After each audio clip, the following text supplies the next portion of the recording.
Eh, c'est le petit coup de gueule, mon frère. Eh, ça fait 1 an qu'on est dans la sauce du Covid, là. Ouais, en fait, c'est plutôt la période anniversaire. Mais là, y a malheureusement pas de bonne affaire à faire. Ni générique.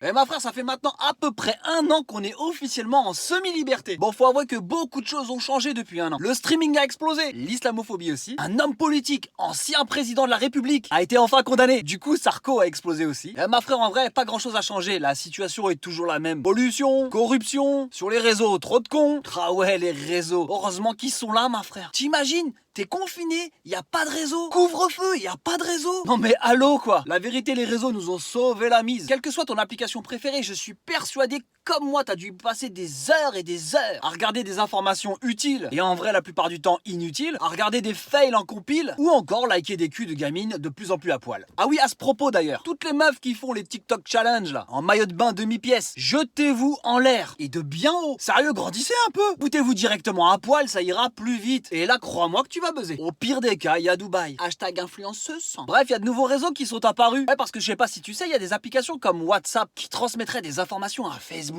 Ouais, parce qu'en fait, WhatsApp appartient à Facebook. Faudrait même se poser la question, c'est qu'est-ce qui n'appartient pas à Facebook? Et fuck les GAFAM. Ouais, depuis l'histoire de Facebook, il y a plein de gens qui ont changé d'application. Ouais, parce qu'apparemment, WhatsApp donnait des informations confidentielles à Facebook. Sauf que, ma frère, faut arrêter de se prendre pour James Bond ou Paul Bismuth. Petite référence. En vrai, ma frère, les seuls trucs précieux et secrets qu'on a, c'est la liste de courses à Lidl. Ouais, allô, Ben? Ouais, ma chérie. Est-ce que tu peux me rendre un petit service, s'il te plaît? Tu peux aller faire les courses, mon chéri? Ouais, il te faut quoi? Ouais, 2-3 trucs, pas grand-chose. Ouais, pas de soucis. Super, alors du coton, du dissolvant et surtout des serviettes hygiéniques, merci.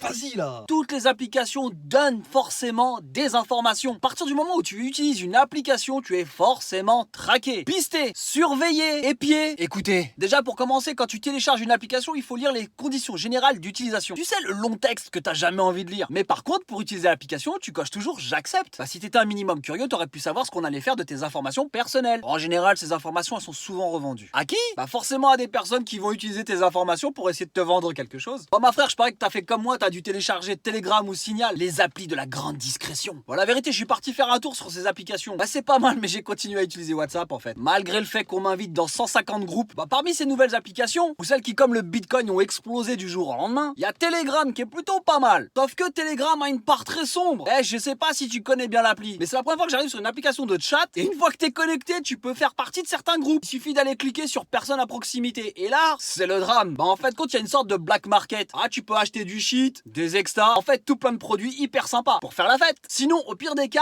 c'est le paradis des escortes. Ah, c'est pire que TikTok, mon frère. On est dans la version interdite au moins de 18. Eh, quand tu vas voir ce qui se passe dans certains groupes, il y a des gens qui t'ont posté des messages comme ça pour t'expliquer un petit peu le menu et les tarifs. Ouais, pour que tu comprennes bien, imagine-toi que l'escorte c'est un restaurant. Bah t'as bien capté le menu. Et dans tous les groupes où je suis parti voir, ce qui m'a choqué, c'est que tu vois toujours les mêmes types de messages. Deux scénarios possibles. Soit il y a une équipe d'escorte hyper motivée, ou sinon une équipe d'arnaqueurs hyper motivée. Bref, pour une application qui vantait les mérites du fait d'être intraçable, ou en tout cas de pouvoir communiquer en toute discrétion, c'est râpé. Bah ouais, parce qu'à partir du moment où tu te rends visible, on voit où tu es. Et tout ce que tu vas poster est public. Bah pour toutes les personnes qui sont dans mon entourage et qui sont sur ce réseau social, qui ont des idées très bizarres, ou qui aiment bien se foutre à poil sur les réseaux, vous êtes cramés. Niveau discrétion, c'est pas bon. Et sinon, pour les plus sages, il y a Clubhouse. Il faut carrément être invité pour être sur l'application. Moi, je trouve ça plutôt sympa. Bah c'est comme en boîte, à partir du moment où c'est hyper select, il y a pas n'importe qui sur le réseau. Sauf que quand tu regardes le CV des personnes, il y a que des CEO, des PDG, des directeurs, des présidents. Hyper intéressant. Et dans cette application, il n'y a pas de vidéo, pas de photos. Donc il n'y aura pas de boule qui chamboule. Et c'est pas plus mal. Enfin, une application halal. Et dans cette application, c'est organisé en room. En fait, c'est juste des forums de discussion. Et des forums, c'est à l'international. Il y en a pour tout le monde. Tous les sujets. Trop de sujets. Au début, j'y allais tout le temps. Et tu t'aperçois que c'est hyper prenant. J'y ai écouté des gens hyper connus, hyper intéressants. Sauf qu'arrivé à un moment, bah t'y passes trop de temps. Et tu t'aperçois que ça devient hyper barbant. Petit riment en. En vérité, c'est carrément l'application des chômeurs. Je vois que certains profils, ils sont H24, présents à toute heure. Ma frère, il y en a qui lancent des sujets de conversation à 2h du matin. À quel moment tu dis que t'es PDG de ta société et tu lâches des sujets de conversation complètement pétés, claqués et en français? Ouais, nous fais pas le coup, c'est pour l'international, hein. Ça marche plus avec nous ça. Sans compter tous les gens qui sont là que pour le business,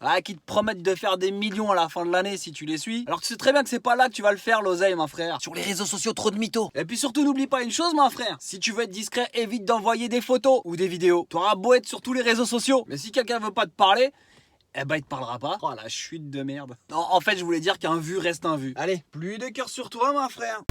Mon frère, ce que t'as vu t'a plu, c'est ce qu'il te reste à faire. Tu commandes, tu likes et tu partages. Allez, jette-toi en l'air. Allez, va te faire follow. Allez, va, va.